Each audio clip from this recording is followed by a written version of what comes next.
Nella prospettiva della stesura della relazione finale è opportuno che la Commissione faccia il punto sulla questione e da questo punto di vista l'audizione di oggi è particolarmente opportuna. Prima di lasciare la parola al dottor Cafiero De Rao e al dottor Lombardo, credo sia opportuno riassumere brevemente per noi stessi, ma anche per i nostri due auditi, le acquisizioni della Commissione, le questioni aperte e i possibili approfondimenti in questo specifico e limitato ambito. La Commissione ha inizialmente approfondito la vicenda di un noto 'ndranghetista, Antonio Nirta. Come si ricorderà, la tematica Nirta entrò nella vicenda Moro nei primi anni 90. Infatti il collaboratore di giustizia Saverio Morabito, che diede vita a un'operazione Sud-Nord che portò all'arresto di 60-70 ndranghetisti, elemento dalla malavita milanese già inserito in posizione di vertice nell''ndrangheta, escusso nel 1992 dalla Procura di Milano, aveva riferito che alcuni membri di spicco dell''ndrangheta sarebbero stati inseriti nella massoneria ufficiale, come ad esempio la famiglia Nirta di San Luca. Di questa famiglia, sempre a dire di Morabito, faceva parte Antonio Nirta, detto Due Nasi, data la sua predilezione per la doppietta. Nirta avrebbe avuto con la polizia o con i servizi segreti, e secondo quanto Morabito avrebbe appreso da Domenico Papalia e da tal Paolo Sergi, avrebbe partecipato al sequestro Moro. Morabito tuttavia non ha mai chiarito se Nirta fosse quello che hanno operato materialmente o se fosse stato anche tra coloro che avevano sparato. Nirta fu indicato dai pentiti come in stretti rapporti con l'allora colonnello dell'Arma Delfino, originario di Platì, che avrebbe ricevuto da Nirta informazioni relative a sequestrati nell'Hinterland milanese che venivano liberati con operazioni di polizia dopo che già veniva pagato il riscatto. Sempre secondo le dichiarazioni di collaboratori di giustizia acquisite dalla Commissione Stragi, Nirta sarebbe stato legato al colonnello Delfino in quanto simpatizzante della destra eversiva e in virtù di questo legame ideologico che condivideva con la famiglia e il clan di Stefano avrebbe tentato di inserire stabili legami tra l''ndrangheta e le versioni di destra. Le dichiarazioni del Morabito non sono state mai confermate da Sergi e Papalia e la vicenda giudiziaria pertanto si è conclusa nel 1996 senza esiti. Gli elementi nuovi che hanno indotto la Commissione ad esaminare questa vicenda sono numerosi. In primo luogo gli approfondimenti sul bar Olivetti, sito in via Fani per 39 anni rimasto ignorato. Hanno evidenziato che il titolare di quel bar, Tullio Olivetti, indicato in una documentazione di polizia e dei servizi come partecipe di una rete di interessi criminali legati al traffico internazionale di armi, fu coinvolto in un'indagine sul traffico di armi condotta nel 1977 dal Nucleo Carabinieri di Roma e dal procuratore Armati. Nell'ambito delle indagini, Olivetti, che si rese irreperibile e non fu sentito, io ho sintetizzato con un eufemismo, fu descritto dal principale testo e imputato Luigi Guardigli come in persona in contatto con un gruppo libanese che gli avrebbe richiesto armi, riciclatore del provento di sequestri e il rapporto con Frank Coppola. Gli esiti giudiziari furono modesti perché le armi oggetto dei traffici furono considerate armi giocattolo e Luigi Guardigli fu definito come soggetto con una personalità mitomane da una perizia del professor Franco Ferracuti e di Aldo Semerari, che voi credo ricorderete la fine. Peraltro Guardigli, recentemente escusso, ha riferito che la ritrattazione a cui arrivò era stata motivata dal timore per avvertimenti pervenuti durante la detenzione da soggetti riconducibili al clan di Stefano.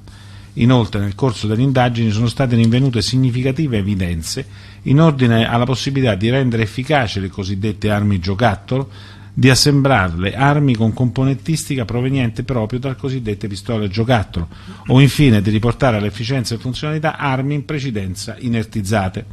Questo elemento è stato pure sottolineato dal generale Cornacchia, che allora dirigeva il nucleo, nelle sue audizioni presso la Commissione del 5 e 12 ottobre di 2016. In tale occasione ha pure evidenziato l'esistenza di laboratori che erano specificamente portati a rendere utilizzabili queste armi in operazioni criminali. In altri termini si trattava di armi assemblate dove l'otturatore di plastica veniva sostituito e questa procedura sembra che fosse fatta sia da appartenenti all''ndrangheta che da appartenenti alla banda della Magliana, e tutto questo girava intorno al bar Olivetti. Credo che non sfugga a nessuno che il traffico di armi era allora il business come oggi quello della droga, e quindi molto probabilmente c'erano delle contiguità attorno a queste operazioni che creavano imbarazzo anche ad apparati dello Stato. Nel complesso, gli accertamenti compiuti dalla Procura di Roma e dalla Commissione, anche con l'audizione del dottor Armati, hanno acquisito ulteriori elementi sull'esistenza di un'associazione per delinquere finalizzata al traffico di armi e munizioni e congegni micidiali che avrebbe trattato con Giorgio De Stefano una partita di pistole italiane e straniere. Nell'ambito di tale associazione si collocava anche la personalità che rimane sfuggente di Tullio Olivetti. Questi accertamenti sono stati riletti in relazione a un'informativa del SISMI ai Carabinieri del 30 maggio 78, che segnalò che secondo una fonte informativa il fallimento del bar in questione, nell'autunno del 77, sarebbe stato legato a un'oscura manovra commerciale del proprietario. La nota rilevava inoltre che la preparazione e la consumazione dell'eccidio di Via Fani non sarebbe stato possibile se il bar avesse continuato l'attività, prima perché i terroristi tesero l'agguato spostandosi dietro la siepe di pertinenza del bar, poi perché la preparazione dell'azione sarebbe stata certamente notata dagli avventori. Anche in questo caso gli accertamenti compiuti all'epoca furono modesti, se ci furono, e si limitarono a rilevare che Olivetti è stato coinvolto in un marginale traffico di armi e si è reso irreperibile in tutte le ricerche.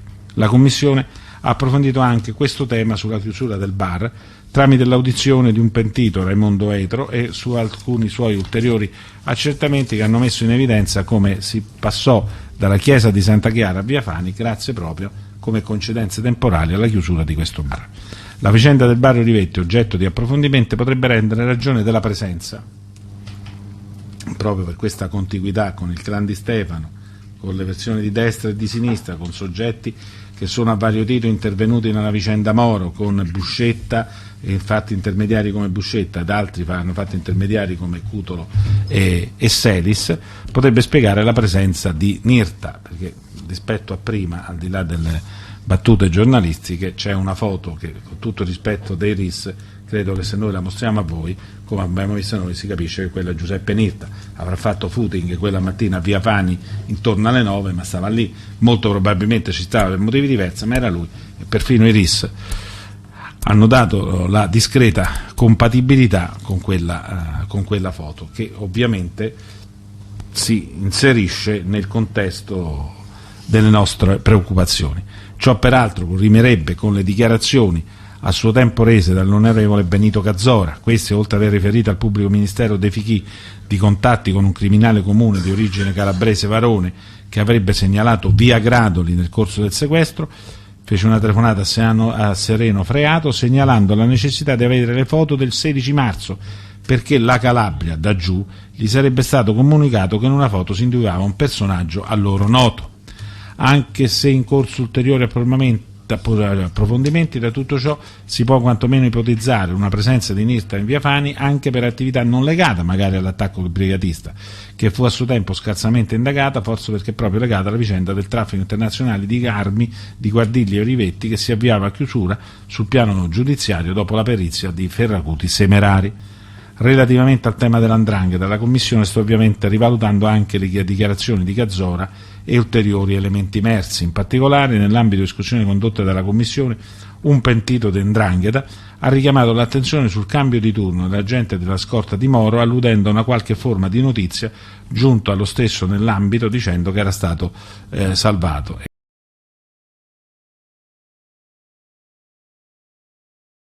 14 luglio 2016. Grazie alla collaborazione del RIS e dell'Arma dei Carabinieri possiamo affermare con ragionevole certezza che il 16 marzo del 1978 in Via Fani c'era anche l'esponente dell''ndrangheta Antonio Nirta, nato a San Luca in provincia di Reggio Calabria, appartenente alla cosca di San Luca. Ne parlò per la prima volta il pentito Saverio Morabito, rivelando che era anche un confidente del generale dei Carabinieri Francesco Delfino e uno degli esecutori materiali del sequestro di Aldo Moro. La certezza è stata data dagli esami del RIS su una foto del giorno dell'attentato, trovata nell'archivio del Messaggero. Intanto è in corso una perizia su un altro volto della foto, quello del killer Antonio De Buono, morto in carcere nel 93. Queste stringate righe escono il 14 luglio del 2016 e riportano i lavori della commissione sul caso Moro. Abbiamo già visto quale fosse la tesi della commissione, cioè la partecipazione dell''ndrangheta al rapimento di Moro, in particolare sulla presenza di Antonio Nirta, definito dal pentito Saverio Morabito come partecipante diretto al sequestro. La tesi si basa fondamentalmente su 3 elementi, il primo dei quali, appunto, è la deposizione di un pentito ritenuto attendibile, Saverio Morabito, anche se Morabito riferisce cose dettegli da Papalia. Il secondo elemento è il bar Olivetti, il cui titolare, Tullio Olivetti, era finito in una storia di traffico d'armi in cui sarebbe stato coinvolto il clan di 'ndrangheta dei De Stefano. Il terzo elemento, una foto trovata negli archivi del Messaggero, questa foto che ha fatto un po' il giro del mondo. E qui nasce il problema, perché sin da subito sembra insensato che i soggetti implicati nel sequestro dello statista della DC si facessero vedere sulla scena del rapimento, addirittura ponendosi in zona sopraelevata rispetto alla folla. Ed infatti quello non è Nirta. Lo dimostra il seguente servizio del TG2 dell'epoca. La voglia di dare consistenza alla tesi dell''ndrangheta, rendendo visibile con un volto sul luogo del delitto, ha tratto in inganno quindi la commissione, rischiando di vanificare un'opera che sembra per larghi tratti invece credibile.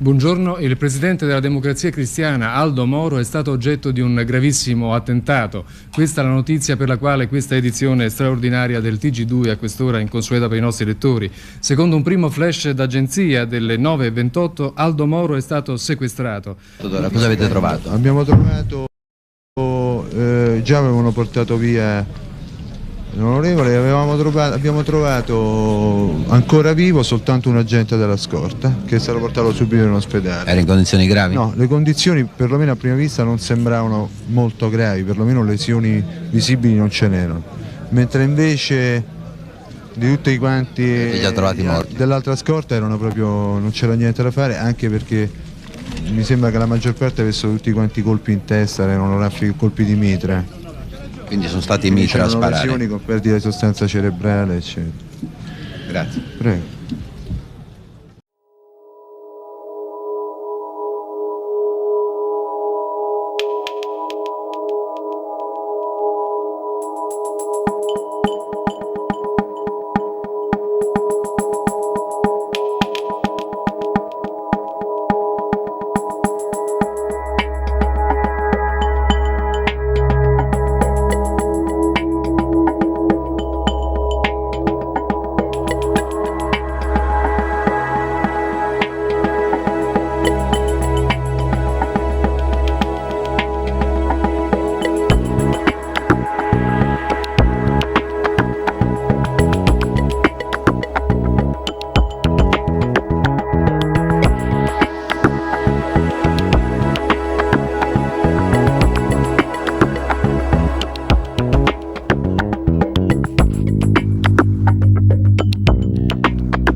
Presidente, grazie innanzitutto a lei e alla Commissione che ci ha invitato, peraltro ha consentito che rinviassimo in diverse occasioni la nostra audizione per una serie di ostacoli che abbiamo avuto nel tempo. Partiamo innanzitutto dalle dichiarazioni di Saverio Morabito, che è appunto la fonte che fa riferimento ad Antonio Nirta, Due Nasi.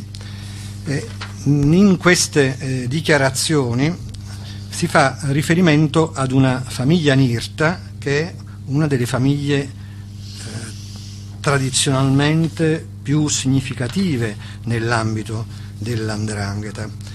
I Nirta, insieme ai Piromalli e ai De Stefano, costituiscono le dinastie che sono l'ossatura fondamentale dell''ndrangheta. E quindi quando Saverio Morabito fa riferimento a Inirta, dobbiamo riconoscere che certamente si tratta di una famiglia di peso straordinario, storico. Si dice che nella Locride non si muove foglia che Don Peppino Nirta non voglia. Queste sono tutte le fantomie di quelle che parlano con la fantasia e non hanno all'altezza e non hanno buone, non hanno il docore di presentarsi e di dire tu sei responsabile di questo. Purtuttavia dobbiamo innanzitutto sgomberare il campo da una confusione che può esserci, e in primo luogo diciamo che sono due le famiglie Nirta che assumono rilievo, entrambe vengono da San Luca, e una è quella che si ricollega agli Strangio, no? E che è in contrasto con Pelle Vottari, mentre poi c'è l'altra, Inirta, la maggiore o Scalzone, che sono invece quelli ai quali facciamo riferimento, Inirta più significativi, Inirta importanti, Inirta ai quali l''ndrangheta ha fatto riferimento anche per individuare le regole alle quali uniformarsi e per passare da quella società di sgarro alla società della Santa, che in qualche modo modifica anche l'orientamento della stessa 'ndrangheta. Quando parliamo quindi di Antonio Nirta, al quale fa riferimento Saverio Morabito, facciamo riferimento al figlio di Francesco, che è a sua volta fratello di Antonio, classe 19, e di quel Peppe Nirta, che appunto è un elemento al quale si fa riferimento anche in vari atti giudiziari. Da chi Saverio Morabito apprende la notizia che riferisce? Da Domenico Papalia e Sergi Paolo. I fratelli Sergi, secondo quanto riferisce Antonino Cuzzola, sono coloro che anche da Cosa Nostra in Lombardia assumono il controllo e la gestione del traffico internazionale di stupefacenti. In particolare Cuzzola Antonino è l'esecutore materiale dell'omicidio di Umberto Mormile. L'omicidio è deciso dai Papalia, Domenico e il fratello. Cuzzola riferisce quello che ha appreso quale elemento di fiducia dei Papalia e perché ha operato in Lombardia in quell'organizzazione. Chi sono i Papalia? Papalia Domenico viene coinvolto nell'omicidio di D'Agostino Antonio, che avviene nel 1976. Nell'ambito dell'indagine che svolse Ferdinando Imposimato si portarono avanti anche elementi investigativi che riguardavano l'omicidio del giudice Occorsio. Si dice che ci fossero degli elementi investigativi, peraltro, che in qualche modo riportavano ad un filone investigativo, non dico comune, ma comunque anche riconducibile in qualche modo alla 'ndrangheta, tanto che il giudice istruttore di Firenze, che si occupò poi di questo omicidio, dell'omicidio del giudice Vittorio Occorsio, ebbe a disporre delle perquisizioni, una serie di perquisizioni che riguardarono anche i fratelli Paolo e Giorgio De Stefano, nonché Genoese Zerbi Felice, famoso marchese, uomo della massoneria calabrese, e la perquisizione venne eseguita perché si andò alla ricerca addirittura del mitra, un mitra Ingram che era stato usato. Papalia Domenico, peraltro, rinchiuso nel carcere di Opera, ha rapporti con i vari educatori e peraltro ha rapporti con l'educatore Umberto Mormile. sono intervenute sentenze passate in giudicato che hanno condannato Domenico Papalia per questo omicidio. Quel che mi sembra significativo è che viene utilizzata una sigla per la rivendicazione e la sigla è Falange Armata Carceraria. Questa sigla è una sigla che troviamo successivamente e di qui a poco ci tornerò. Falange Armata è una denominazione, una sigla di una sedicente ma inesistente associazione politico-sovversiva. È una sigla che viene utilizzata in tantissime occasioni. Noi perché ce ne siamo occupati? Perché in due indagini, da un lato abbiamo Mamma Santissima, che è l'indagine che ricostruisce i rapporti fra 'ndrangheta e diciamo massoneria, una massoneria coperta, una massoneria in parte scoperta, i riferimenti con servizi segreti e diciamo la proiezione dell''ndrangheta in vari settori. Dall'altro, con un'altra ordinanza di custodia che riguarda invece gli omicidi di due carabinieri nel gennaio del 94, si ricostruiscono i rapporti che c'erano fra 'ndrangheta e Cosa Nostra e la partecipazione dell''ndrangheta, almeno in un certo momento, sia pure con limiti temporali abbastanza brevi, la partecipazione dell''ndrangheta al programma stragista continentale, quello che riguarda cioè le stragi del 93 e 94. Devo anche evidenziare come già quando la sigla, la rivendicazione viene utilizzata, i collaboratori di giustizia che ne riferiscono sostengono che quella sigla era stata utilizzata perché Domenico Papalia voleva in qualche modo confondere le ricostruzioni della causale, ma nello stesso momento perché con l'avallo dei servizi segreti, perché Domenico Papalia aveva rapporti con servizi di sicurezza, quali siano per la verità non si è in grado di specificare. Sappiamo attraverso i collaboratori di giustizia che i servizi avevano autorizzato l'utilizzo di questa sigla, e questa sigla peraltro venne inviata ad un numero di telefono dell'ANSA, che era un numero che era in possesso, così almeno si afferma nell'ambito delle indagini, era in possesso soltanto degli uffici di sicurezza o degli uffici di polizia.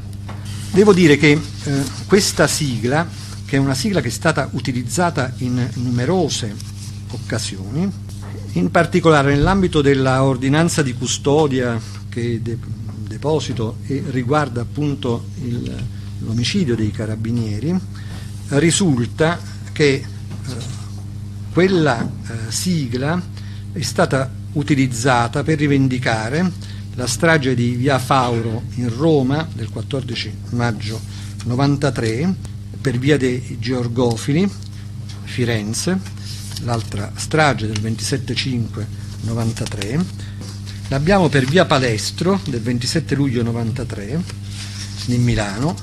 Se leggete anche i messaggi con i quali vengono rivendicati i fatti specifici, è significativo di un voler attribuire a una organizzazione terroristica di matrice politica estremista gli attentati, ed è quello che avviene anche in relazione a uno degli episodi di omicidi dei carabinieri di cui ci siamo occupati e per i quali la ordinanza di custodia è stata emessa nei confronti di Giuseppe Graviano e un esponente della 'ndrangheta, Filippone, e come evidentemente mandanti di questi fatti. Gli autori, gli esecutori materiali erano già stati identificati.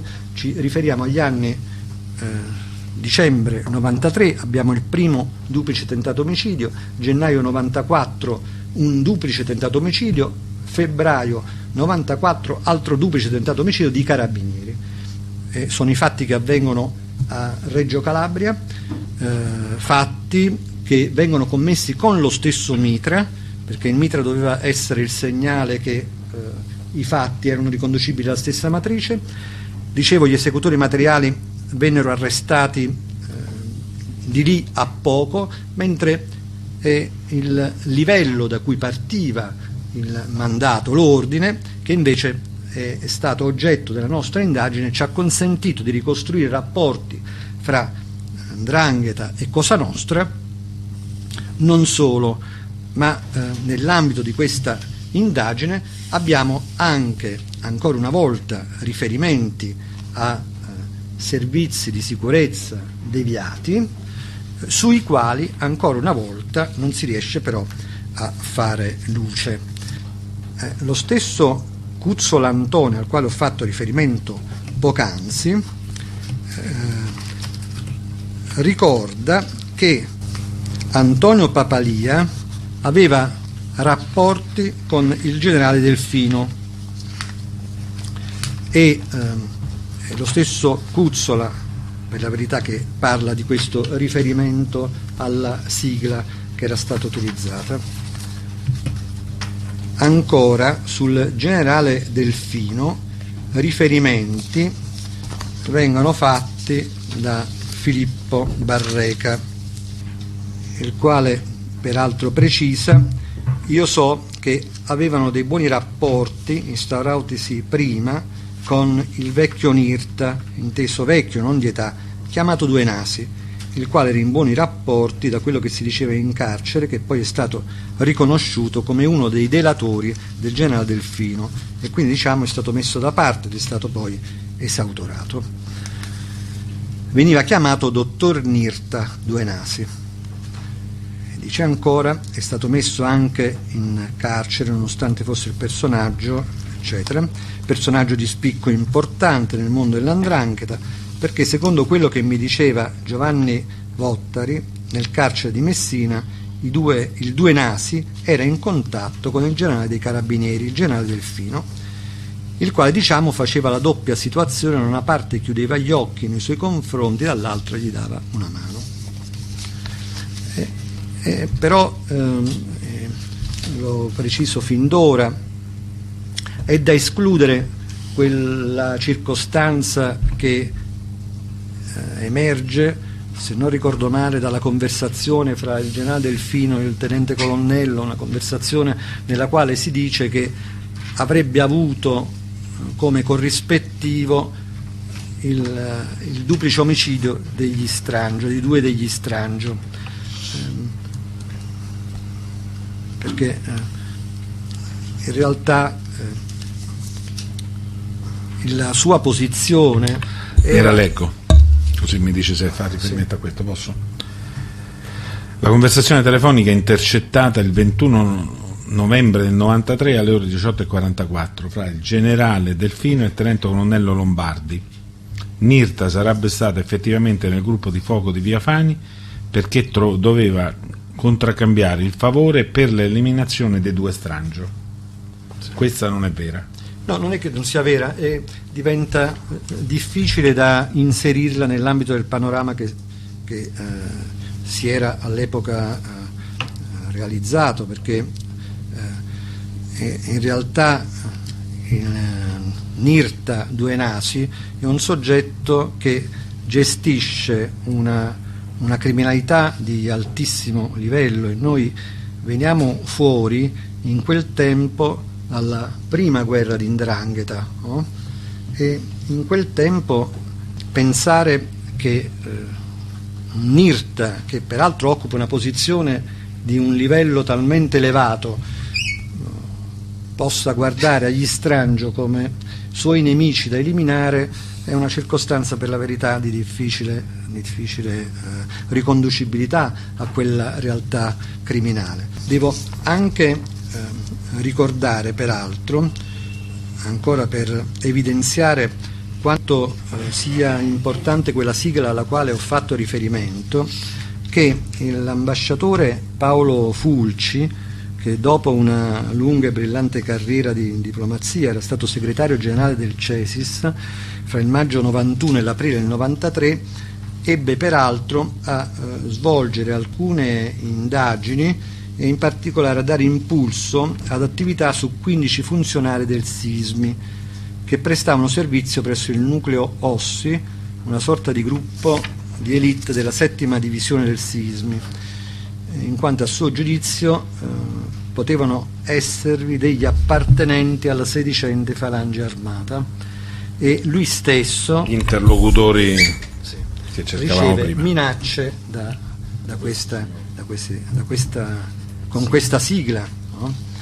E questo ancora una volta ci ricollega l''ndrangheta ad un panorama che è un panorama sicuramente di servizi deviati. E diciamo che il livello altissimo è proprio Nirta, De Stefano, Piromalli. E quando parliamo dei De Stefano parliamo del Gotha.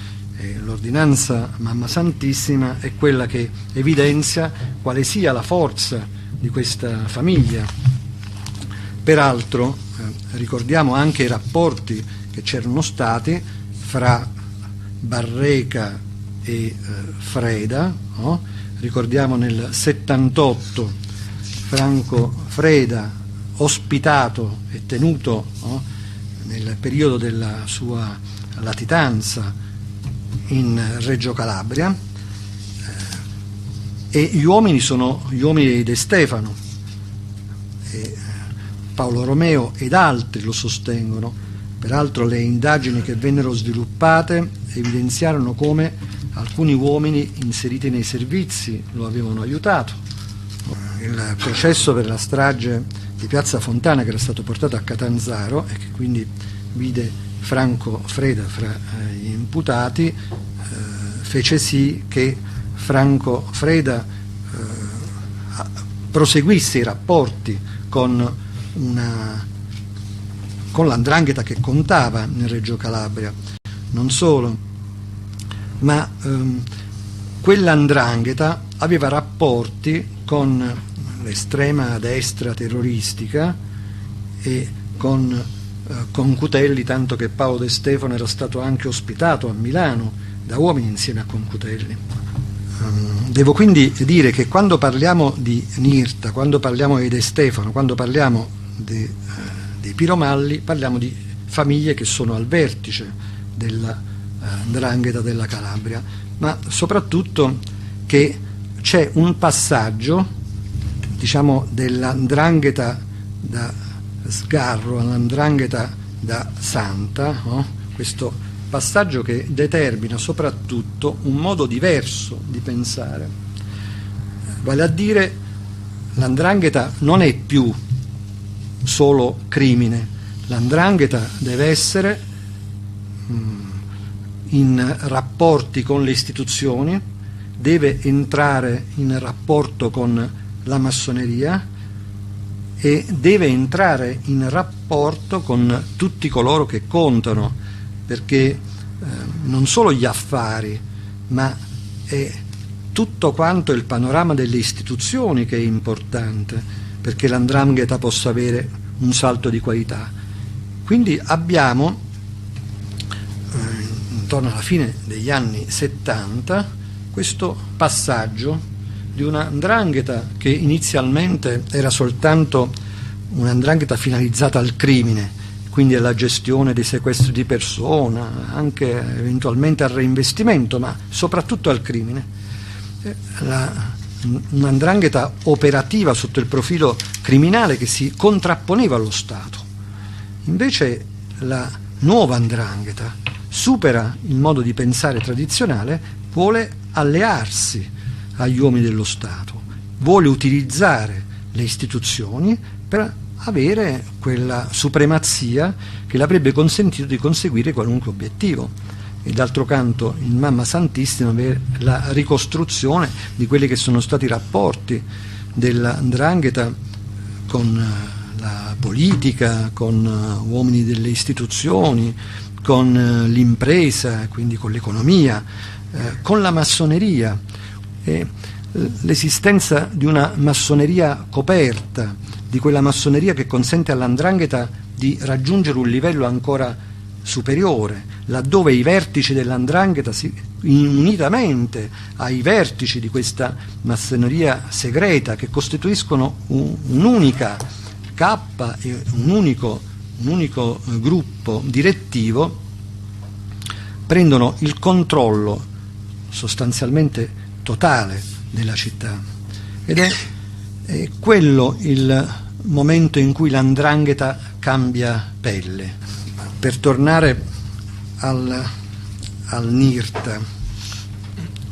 Nirta è elemento certamente di vertice, apparteneva a una delle famiglie più significative, di quelle famiglie che hanno rapporti con le varie istituzioni, hanno rapporti con i servizi, anche con i servizi deviati, e il racconto quindi di Morabito non è un racconto che è privo di fondamento. È certo che dal punto di vista poi giudiziario è tutto da verificare, da supportare,